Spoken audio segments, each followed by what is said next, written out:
শুনেন, আমি অনেক ছোট মানুষ, যে আমার পছন্দ করে বিয়া করতে চায়, আমার ফোন নাম্বার আছে, ওই নিয়ে ফোন দিলেই পাইবেন।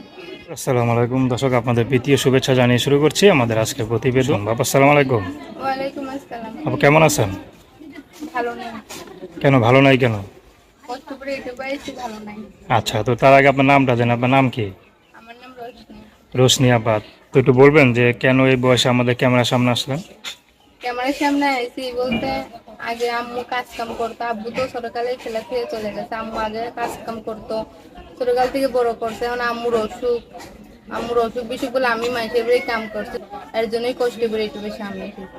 তো আপনার বাবা মা নাই? আম্মু আছে, আব্বু ছেলে থেকে চলে গেছে। আর আম্মু আছে, আম্মুর অসুখ। আচ্ছা, তো আপনাদের কাজ কাম কে করে? আমি করি মানুষের বাড়ি কাম কাজ। মানুষের কাছে আপনি কাজ করেন?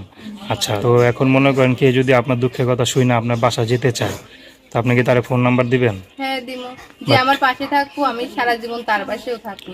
আচ্ছা, তার ঠিকানা আপনি দিবেন? হ্যাঁ। আচ্ছা, তো আপনি বিয়ে শাদী তো হয় নাই না? না, হয়নি। তো বয়স তো খুব অল্প। তো বিয়ে শাদীর কথা কি আলাপ আলোচনা করে আপনার মা? হ্যাঁ করে তো, অনেক মানুষই বিয়া চাইতেছিল। সব অনেক নিশাকুর ছেলেরা, তাদের কাছে তো আর বিয়ে বসে যায় না। একটা ভালো মনের মতো মানুষ পাইলে দায়িত্বশালী, তার কাছে বিয়ে হবে। আচ্ছা, এখন মনে করেন কি যদি আপনার বাসা ঠিকানা চায় আপনি তাকে বাসা ঠিকানা দিবেন? হ্যাঁ। আচ্ছা, তো বাসায় আসে অনেক আপ্যায়ন করতে হয়, খাওয়া দাওয়া দিতে হয় টুকটাক, নাকি তারে খাবার দাবার খাওয়াইতে পারবেন হ্যাঁ তো দিমু। নাকি আপ্যায়ন করতে পারবেন? হ্যাঁ। আচ্ছা, তো আপনার সাথে কিভাবে যোগাযোগ করবে?